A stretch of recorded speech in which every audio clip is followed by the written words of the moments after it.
Ovo je mjesto gdje se nalazilo hrvatsko poslanstvo. Broj poslanstva bio je broj 24, Canberra avenija ovdje.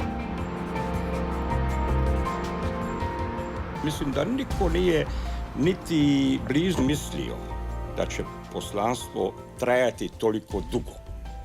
Međutim, kad se ono otvorilo, ushićenje hrvatskog naroda, inače promidžbeni udar je bio tako enorman. Naše dvije folklorne grupe koje je vodila mladež Hopa, otišli smo u Canberru da bismo posjetili hrvatsko poslanstvo i tom prigodom organizirali zabavu u O'Connoru gdje je Mario bio prvi službeni gost poslije ostvaranja poslanstva. On se pokazao vrhunski diplomata kojeme nije bilo onda para, koliko ja shvaćam, jer je znao razgovarati sa srpskim političarima, sa novinarima, sa televizijskim radio postajama, da bude interesantan, da prikaže svijetu, Australcima i cijelom svijetu, da Hrvati imaju pravo na hrvatsko poslanstvo. Za mene je to bio najuspješniji potez cijele hrvatske emigracije ikada u svijetu. To je za nas bio jedan čin hrvatskog ponosa, hrvatskog dostojanstva, a iz toga su poslanstva iskrile iskre slobode i želja hrvatskog naroda za svojom državom.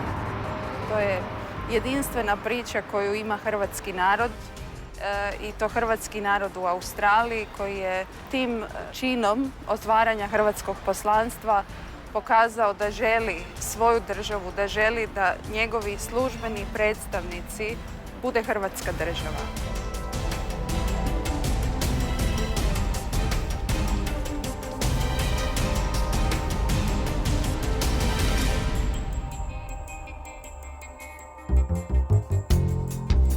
(1977). That was the year Jimmy Carter became the President of the United States. The Soviet Union was governed by Leonid Brezhnev, and Spain held its first democratic elections following Franco's death. That was also the year Elvis Presley died, as did Jacques Prévert and Charlie Chaplin. Australia's Prime Minister was Malcolm Fraser. The Melbourne Cup was won by Gold and Black. And on television, the most popular shows were the soap opera The Restless Years and Cop Shop. Although there are indications that the first Croats arrived in Australia earlier, the first documents show that the Croats arrived in Australia during the 1800s. Many were illiterate, therefore the shipping and port authorities wrote down their names as they heard and understood them. Given that the Croats were at the time citizens of the Austrian monarchy, the majority of them, upon arrival to this continent, were registered as Austrians. The first Croats arriving in Australia were mostly sailors from the Croatian coastal regions who worked on the ships of many different countries. Since then, up until the 1970s, Croats arrived in waves to Australia. They left Croatia predominantly for economic reasons, and following the creation of the Kingdom of Yugoslavia, which was led by a Serbian dictatorship, Croats left for political reasons as well. After World War II, and following the creation of a brand new dictatorship, this time led by the communist Tito, Croats fled in mass numbers to the free world, wanting to escape the Serbian and communist dictatorship. Most quickly coped with the new circumstances, and although they enjoyed the freedom and democracy in Australia, Croats could never forget what was happening in their homeland. Maintaining a connection with their families, they were informed of the terror Croatians faced during Tito's regime. They could never accept communist Yugoslavia as a state in which they would live. They organized various clubs throughout Australia where they did everything in their power to raise awareness about the dictatorship in Yugoslavia. Every year, especially on the Yugoslav National Day, the Croats across Australia organized protests. Sometimes they applied different methods of resistance. So in 1972, they organized an action called Phoenix, in which several Croatians went from Australia to Yugoslavia. Weapons in hand, they tried to warn their countrymen back home never to forget the Croatian libertarian tradition and the fact that Croatia can and must be independent and not a part of the greater Serbian project.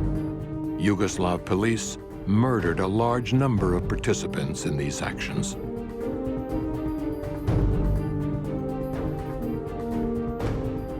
In addition to the various cultural clubs and sports associations, Croats in Australia have been linked through Catholic parishes. In fact, the Catholic Church from the very beginning followed their people, and thus among the first immigrants arriving in Australia were Croatian priests. The influence of the Church on Croats has always been great, as the Catholic tradition is very strong among the Croatian people. Mario Šime Despoja was born in 1938 in Zadar, a city in southern Croatia. His family was labeled as hostile, as from the very beginning they opposed the communist dictatorship. In 1957, right before his graduation, for political reasons, he was thrown out from the Zadar High School and was banned from attending any other school in the former Yugoslavia. On October 12th of the same year, in a small boat, along with two other classmates and with his younger brother Renato, they fled across the Adriatic Sea to Italy. They spent over a year living in various refugee camps, and on April 13th, 1959, they made their way back to Australia.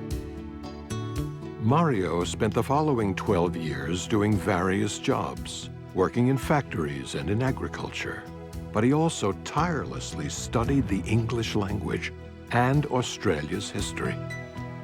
Along with his brother Renato, in 1963 and 1964, he became a part-time member of the Australian Army, the Citizen Military Force. He became well known across Australia in September 1963 when he won first prize in the nationally televised contest called Cole's 3,000-pound question, answering questions about Australia's history. At the time, he won a tremendous prize, and his sensational success was noted by all of Australia's media. Quiz trajao 5 tjedana. Ja sam svake srijede odlazio iz Adelaida u Melbourne, jer prva pitanja su bila za 200 funti, onda 400, onda 800, 1500 i zadnji bio za 3000. Ja nikad nisam sanjao, ja sam mislio da ću dobiti kakav novac. Na primjer, kad sam išao za 200 funti, ja sam mislio, ako odgovori na pitanje, dobije da je novac, skrabit ću novac. Ali to se tamo događalo, to poslije podneva. Bilo je oko 500 osoba svaki put, znate kad se ovo snimalo.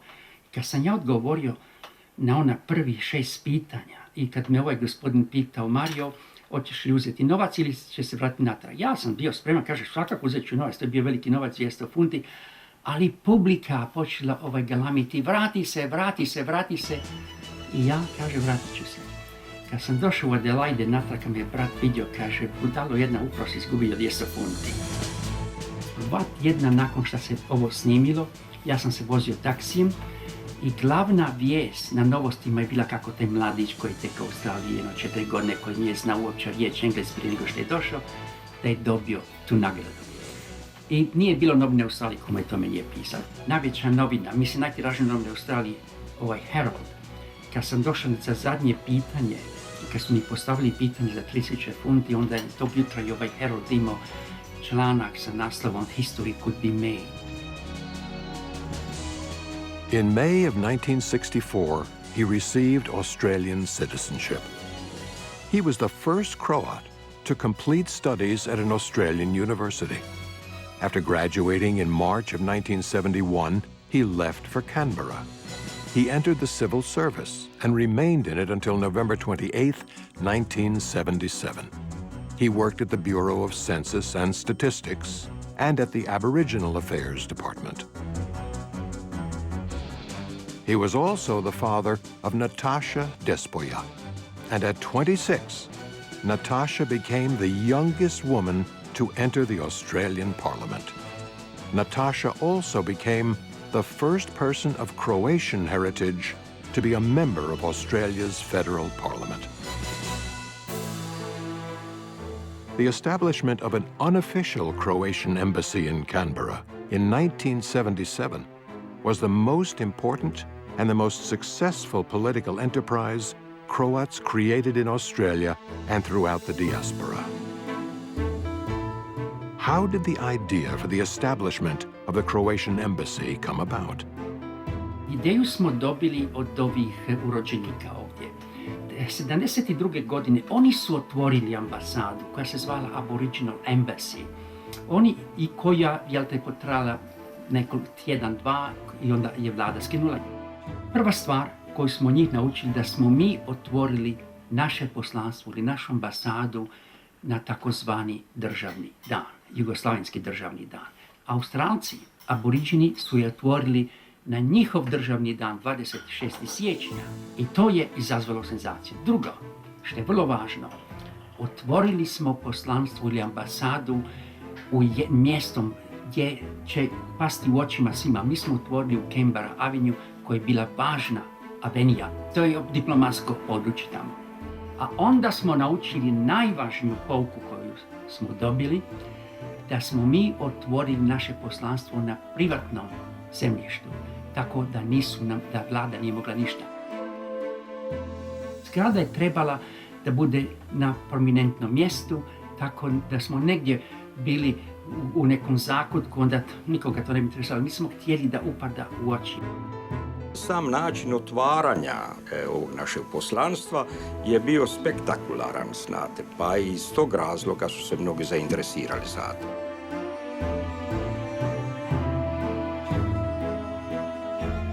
Hrvati su bili oduševljeni. Došli su neki Hrvati iz drugih mjesta, kao na primjer iz Sidneja, došli su iz Melbourna i došli su iz Adelaida.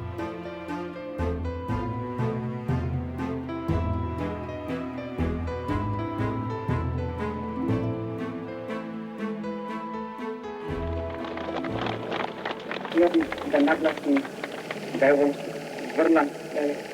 vrlo važan dan. Today is a very solemn occasion. For the first time in the post-war history, we have gathered together to witness the opening of an embassy. Bilo je vrlo uzbudljivo, pošto je bila velika tajna, da to napravimo bez da dođe policija da nas rastjera, jer nismo znali dok ćemo to moći tjerati. Bili smo svi jako uzbuđeni, bilo nam je tako drago. Bili su hrvatske djevojke iz Canberre koje su nosile hrvatske nošnje, su stajali pred ambasadom. Postaviti će netko pitanje čemu i zašto hrvatska ambasada u glavnom gradu u Australiji, kad država Hrvatska kao država ne postoji. Eto, upravo zato ovim proglašujem ovu hrvatsku ambasadu otvorenom. Hvala.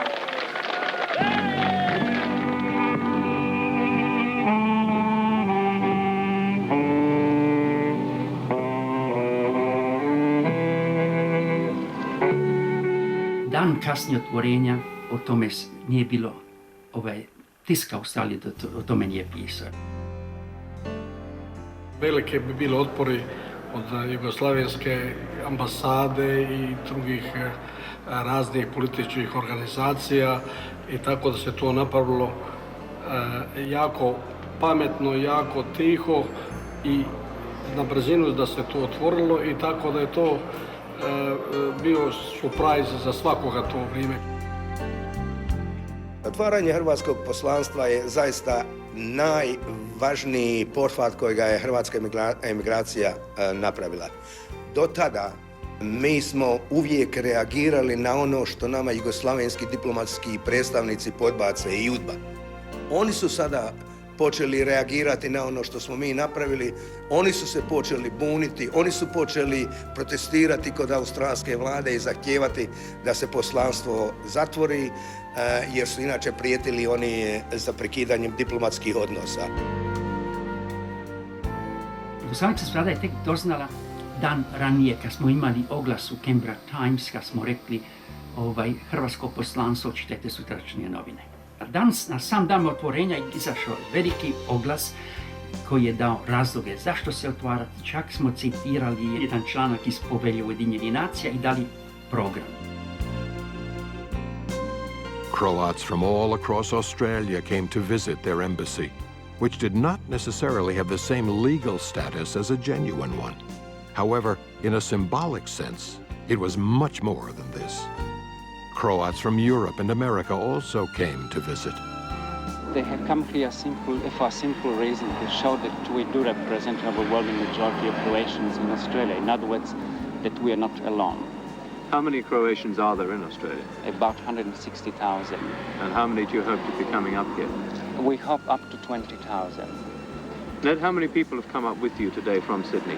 Around about 100 people coming. We're just coming here to show all the way, to give the good support and all support for the Croatian Embassy. No, that's a message of solidarity. That's all. To je bila sveopća hrvatska reakcija. Tu nije bilo nijedne kao zasebne političke stranke, organizacije ili bilo ko.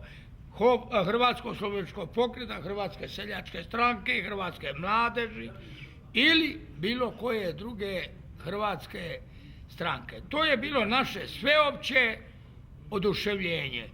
Ja mislim da su ljudi jedva dočekali da se to nešto takoga dogodi, pošto reakcija je bila strašna. Ne sa svi dijelova Australije su ljudi dolazili u Canberru. Iz cijele Australije, svakako, sa autobusima, sa privatnim vozilima, na autima, škole su dolazile i mislim, to s posjeta, pisma, telegrami, sve skupa, to je, zaista je to nešto bilo, kako bi rekao, iznenajuće i to je, mislim, i Australije iznenadilo i svakoga je to iznenadilo.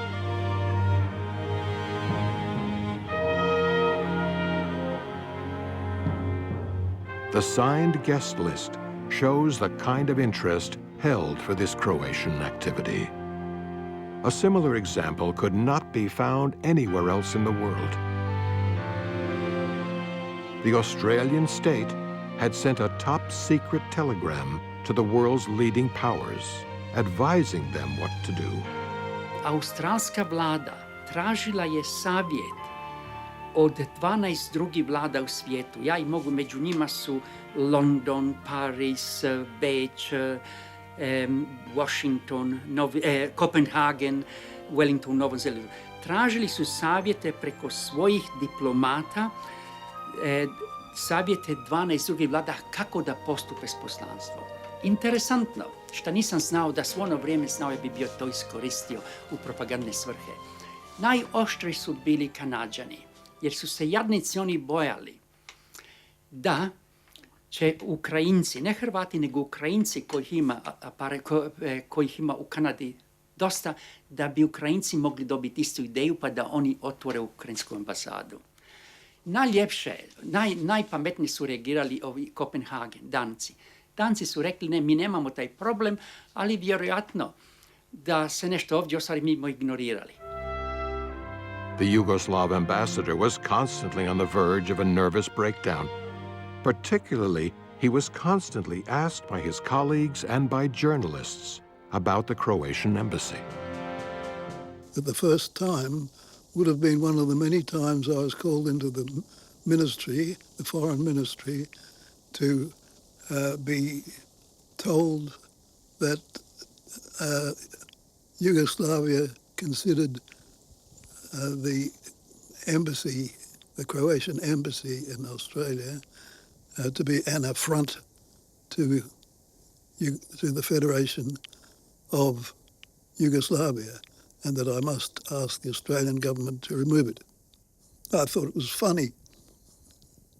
I thought the opening of the embassy to a non-existent country was quite funny, and it was an affront to the country itself, to Yugoslavia. It was a problem for the government in Australia, but I thought it was very clever.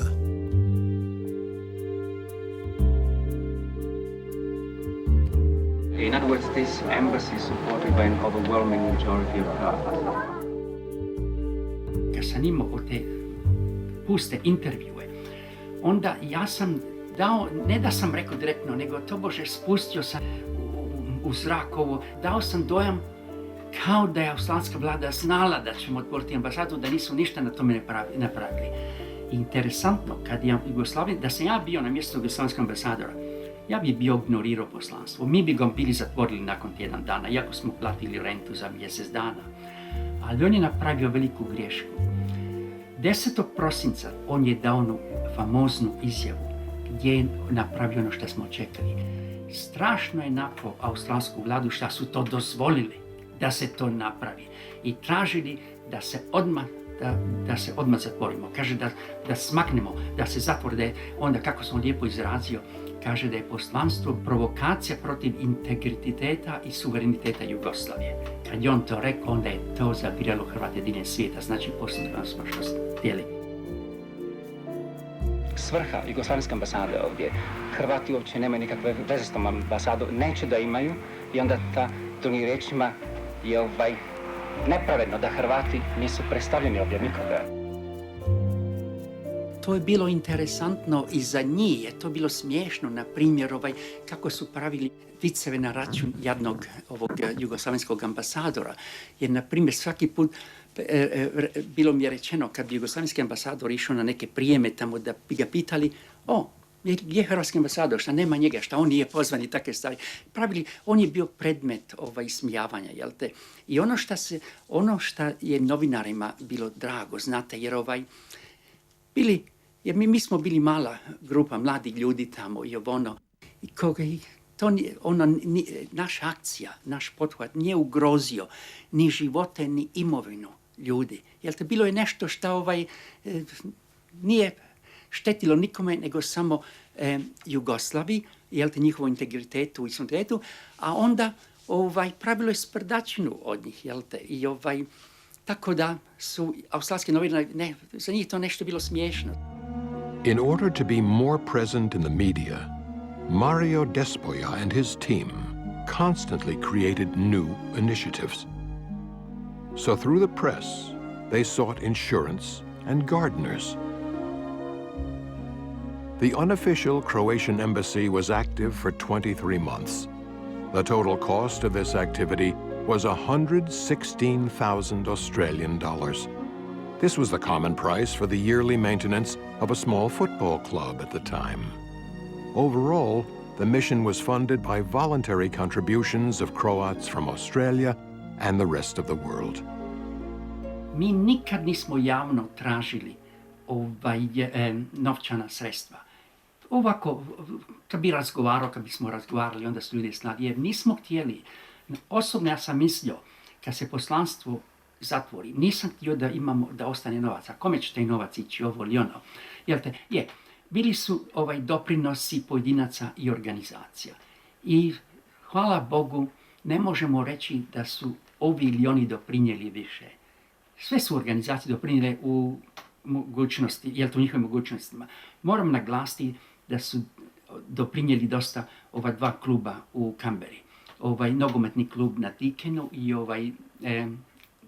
nacionalni klub na O'Connoru. Bilo je dosta dobrih suradnika, ali četvoricu moram spomenuti. To su Dinka Sidić, koja je bila tajnica poslanstva, koja je eventualno mene naslijedila kao otpravnik poslova. Ona je bila fantastična jer je bila mlada i ona, znate, izgodna kako na televiziji izgledala i tek je došla iz Amerike. Onda je bio Božo Rameša, jer bez Bože Rameše on je bio fantastičan. Mi smo dobivali toliko dopisa diljem svijeta, ja nisam imao vremena za sve. Ja bi samo pročito pismo skicirao šta bi napisao i poslali bi mu u Adelaide. I tamo Rameša na prekrasnom hrvatskom jeziku on bi napisao pismo otipkao i došao bi natrag, ja bi pogledao, potpisao i poslao. Kako je ljudima bilo drago kad bi dobili pismo od poslanstva.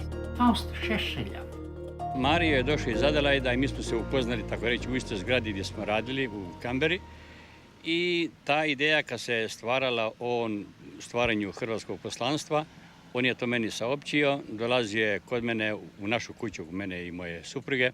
I mi smo tu debatirali, stvarali, sanjali uz kavicu satima i satima, danima i danima kako to napraviti, što je najbolje napraviti. A onda je on mene pitao, slušaj, trebamo ipak te razne, obraćati se narodu, imati razne govore i tako. I onda je on mene pitao za razne savjete. Onda sam mu ja ono što sam mogao, to sam mu dao. Moj najveći mentor, čovjek s kojim, ako bi nešto poduzeo, napravio nešto važno, interesantno, riskantno, ja bi nazvao Anđelka Tomasovića u Adelaidu, posavjetovao s njime i onda to je bilo vrlo važno za mene. Many famous Australian journalists were enthusiastic proponents of the Croatian Embassy's activities. Newspaper articles were published by the best-known and respected Australian newspapers. Imali smo podršku trojce koje sam ja nazvao hrvatsko propagandno trojstvo. To je prvo je Brad Bailey iz Adelaida, koga sam ja upoznao za vrijeme mog televizijskog natječaja. On je bio ovdje u Canberri, kako oni kažu, press gallery, novinari koji pokrivaju politički život u Canberri, i njegovi članci su se pojavljivali u 4 novine. U Adelaidu, u Perthu, u Brisbaneu i u Melbourneu. Interesantno, on je bio jedini od novinara koji je znao kada se otvara poslanstvo, jer on je napisao veliki članak. Tako kad je poslanstvo se otvorilo, kad se poslanstvo otvorilo, u 4 australske novine bio je lijepi članak o otvaranju poslanstva koji je Brad Bailey napravio. Drugi je bio poznati Peter Samuel, on je bio novinar ovog povijesnog utjecajnog dnevnika The Bulletin koji je izlazio u Melbourneu. Ono što je bilo interesantno o Peter Samuelu, on je bio Židov. I onda on smo poslije dobri prijatelji. Onda kad je on vidio da mi nismo kakvi smo bili portretirani, naročito kad sam mu ja izrazio moje divljenje za židovsku naciju. Jer ono što se kaže po broju stanovništva, židovska nacija više doprinijela svijetu nego jedna druga. Treći je bio Bruce Judday, ovaj koji je pisao za Canberra Times, koji je bio apsolutno fantastičan. Ja sam njih upotrebljavao da bi mogao širiti dezinformacije. Fearing a Yugoslavian retaliation, Croats guarded their embassy building 24 hours a day.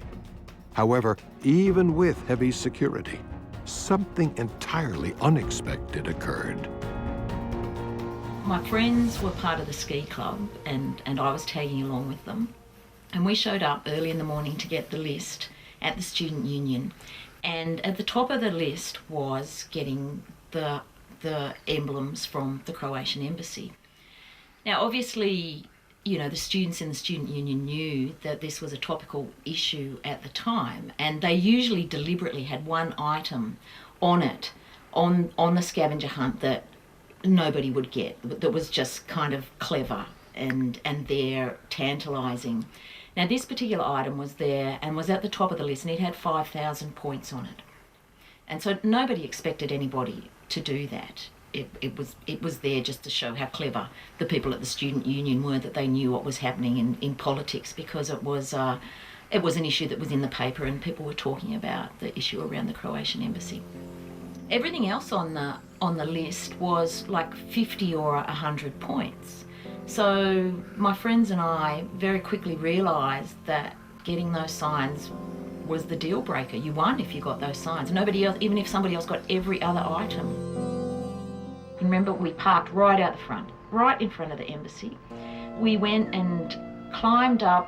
The embassy had a sort of veranda with a railing around it, and then a pergola underneath where the signs were. So we climbed up onto the railing, up onto the pergola, which was really quite stable. We could stand on the pergola, and we used the adjustable spanner to take the bolts off the signs and then pass them down to each other. Stuck them in the back of the car and got out of there as fast as we could. 4 mlade djevojke, studentice, studentice koje su studirale ovdje na sveučilištu, 3 su imale 19 godina i nemala 20 godina. One su došle preko noći, skinule te simbole same. Koliko mi je rečeno kasnije, nitko nije pomogao, nego 4 mlade djevojke. Bilo je nama malo neugodno, jel te, kako su nas 4 djevojke nas marile. I mi smo dali djevojkama $200 da dadu karitativnom društvu njihovog izbora. Tako da o tome su pisali opet čitave novine, opet smo napravili publicitet. Even the Chicago Tribune published an informative article about the Croatian embassy. Dopisnik Chicago Tribune u Sovjetskom savezu u istočnoj Evropi. Kad je bio u istočnoj Evropi, onda je sreo ovu Australku, ovu djevojku i oženili se. Onda bi dolazili svakog Božića na praznike u Australiju. Onda kad je bio, otišao je tamo na Ministarstvo vanjskih poslova, pa su ga pitali što se interesantno dogodilo u zadnju godinu dana. Onda su mu rekli o poslanstvu. On došao na poslanstvo tamo, imao je lijep intervju sa mnom, jel te, i onda on kaže da će to izaći u Chicago Tribune.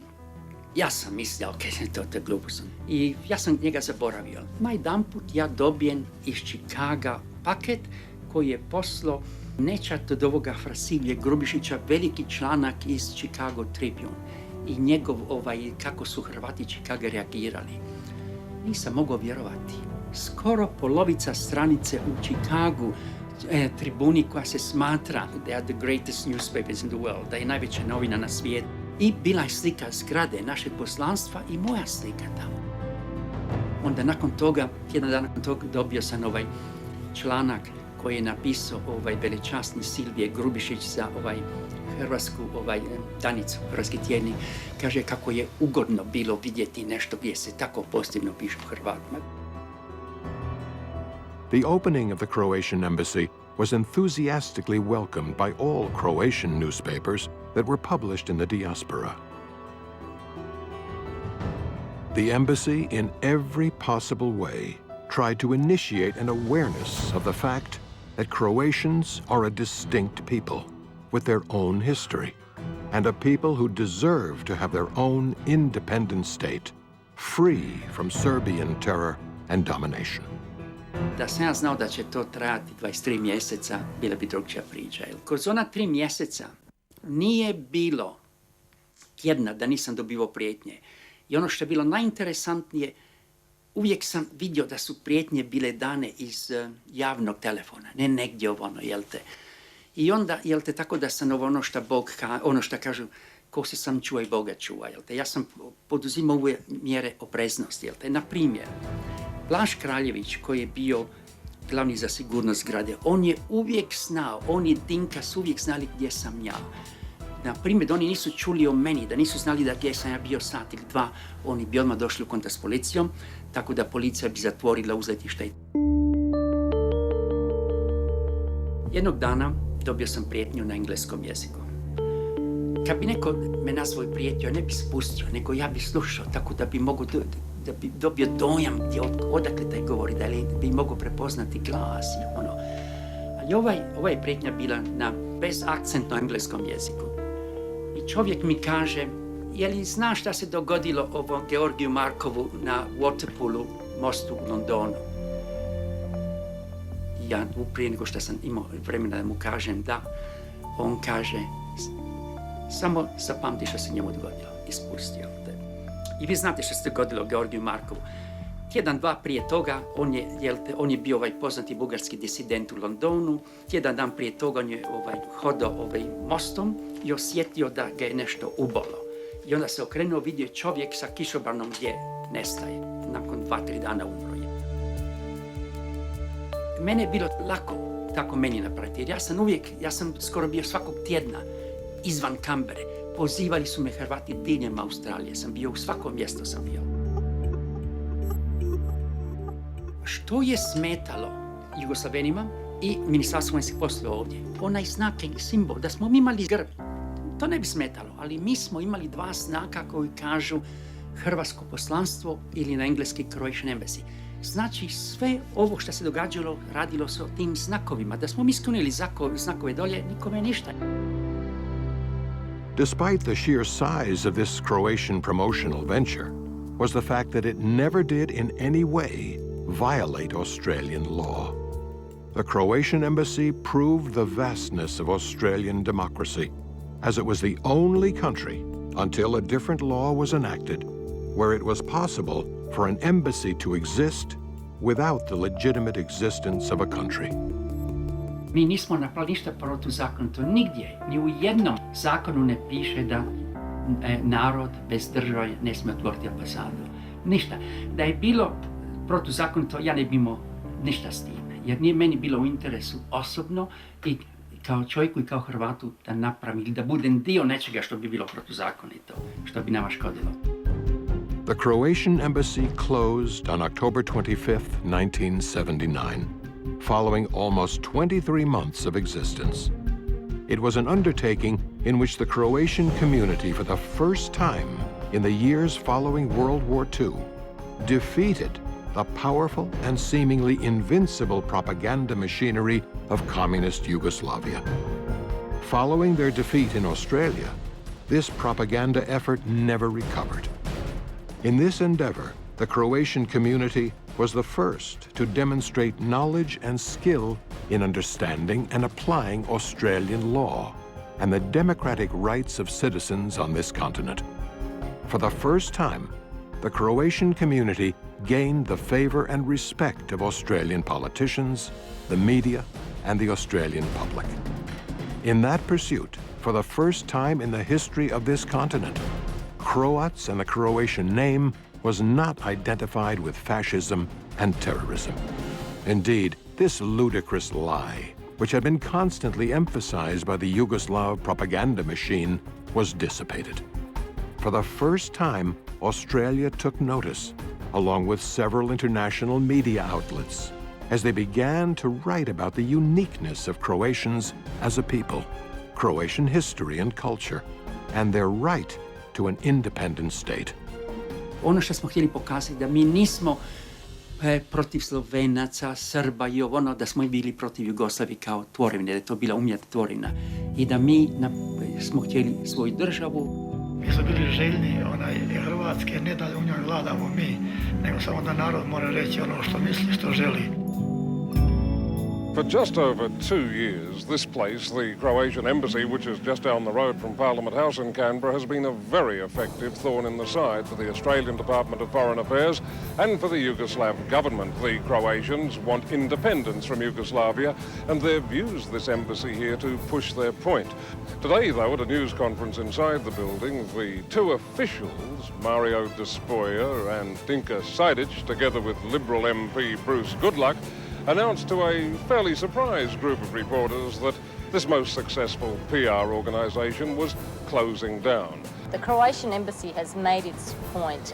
It's shown to the people of Australia and people throughout the world that Croatians don't recognise Yugoslavia or the Yugoslav Embassy, and they're not representative of the Croatian people. And simply, we've been here as a protest against Yugoslavia, and I think we've been a very effective, peaceful protest, and we have shown that Croatians want a free and independent state of Croatia. It is important to emphasize that for the first time ever in this regard, all the various Croatian organizations were united. Regardless of their differences, all strongly supported the leadership of the Croatian Embassy. Poslanstvo je moglo biti uspješno samo ako je bilo opće hrvatsko. Ne samo da je bilo, nego da se vidi da je bilo. Tako da smo imali u toj grupi, bili su i republikanci, i hopovci, i vijeće, i apsolutno sve političke stranke. A najvažnije da su bili predstavnici HOP-a, koja je bila krovna organizacija, i predstavnici vijeća. Mario on je bio istaknut, ali iza njega je bilo drugi ljudi koji su se pobrinuli da se to dogodi. Zajedništvo je odredilo uspjeh, to je najvažnije. A cilj je postignut da su i Jugoslaveni, službene okupatorske vlasti u Hrvatskoj, vidjele da se Hrvati ne daju, da žele postići Hrvatsku državu iznad svih drugih poteškoća. Pobjeda je bila naša jer smo zaista bili prihvaćeni kao nacija u Australiji. The success of the Croatian embassy gave the Croats in the diaspora the Croats in Croatia additional hope that the day would come when Yugoslavia would fall apart and that from its ruins would emerge a sovereign and independent state of Croatia. This finally occurred in 1991, when the state of Croatia proclaimed its independence. And on February 26, 1993, the official Croatian mission opened its doors for the first time. And on June 21st, 1995, the newly constructed building of the Croatian Embassy opened in Canberra. Kad se priznavala Hrvatska, onda mnogi oni koji su tada bili u političkom životu Australije, bili su za vrijeme poslanstva u Australskom saveznom parlamentu, tako da njima nije trebalo govoriti. I zašto je Australija bila jedna od prvih zemalja na svijetu da je priznala Hrvatsku? Jer njima nije trebalo objašnjavati što su Hrvati htjeli, što je ta Hrvatska značila. This is an absolutely wonderful opportunity for me as ambassador of an internationally recognized, independent, sovereign and democratic Republic of Croatia to welcome you to this auspicious occasion, and also our Australian friends who are not amongst us tonight, but who were at the time of the opening of the unofficial embassy sympathetic supporters of the Croatian people and who extended the hand of friendship to Mr. Mario Dešpoja and others who were involved with it. The first Croatian embassy, which opened back in 1977, was indeed a herald of change and the precursor of the later establishment of the official and acknowledged Croatian Embassy. Vjerujem da je hrvatsko poslanstvo koje smo mi otvorili u ono vrijeme u stvari preteča hrvatske ambasade koju imamo sada u Canberri i vjerujem da je promidžba koja je putem hrvatskog poslanstva napravljena svakako barem milimetar približila hrvatsku nezavisnost. Važno je nama Hrvatima bilo da pokažemo ne samo sebi Hrvatima, nego svijetu, Australcima, političkim vođama, a i cijelom svijetu da Hrvatska država postoji u našim srcima, ako ne u granicama. I s tim smo htjeli pokazati cijelom svijetu da imamo pravo na Hrvatsku državu. Uspostavu hrvatskog poslanstva je zatreslo cijeli svijet, ne samo australski politički, nego evropski i američki svijet. Mislim, siguran sam, potresli dobro temelje Jugoslavije. Čovjek koji je zamislio to je stvarno bio jedan veliki hrvatski div koji je iskoristio moment, iskoristio Engleze, prijatelje, iskoristio Hrvate, sve da je to napravio. Mi smo nosili našu Hrvatsku uvijek u srcu. Pa kad smo je dobili u onom obliku, koji nije bio prava hrvatskog poslanstva, ali je bilo naše, mi smo svi zaskočili iza gospodina. Da to se održi, sačuva, novčano smo pomogli i zaista možemo biti ponosni 2 godine. Mi smo imali hrvatsko poslanstvo, a Hrvatske nismo imali. It was very brave. Yes, I think that Mario and his colleagues were very brave people. Treba se staviti u to vrijeme kad se to stvaralo, iako je to izgledalo i danas će neko reći ma šta vi stvarate Hrvatsku državu i stvarate poslanstvo. Mi smo bili toga svjesni da Australija to nikad neće priznati jer ne može. To je isto kao da je neko u to doba išao rušiti Jugoslaviju. Ali mi smo htjeli pokazati svoju odlučnost da se mi ne slažemo sa onom državom, Jugoslavijom, koja je gušila sve ono što je hrvatski narod želio. Hrvatska ima dugu diplomatsku tradiciju. Od svojih početaka, od rane srednjovjekovne diplomacije preko dubrovačke diplomacije koja je bila razvijena diplomacija do diplomacije suvremene Hrvatske države i svakako da i hrvatsko poslanstvo u Canberri ima u tom nizu svoje značajno mjesto. Radi se o jednom fascinantnom primjeru i lekciji iz koje svaki hrvatski diplomat ima mnogo toga za naučiti.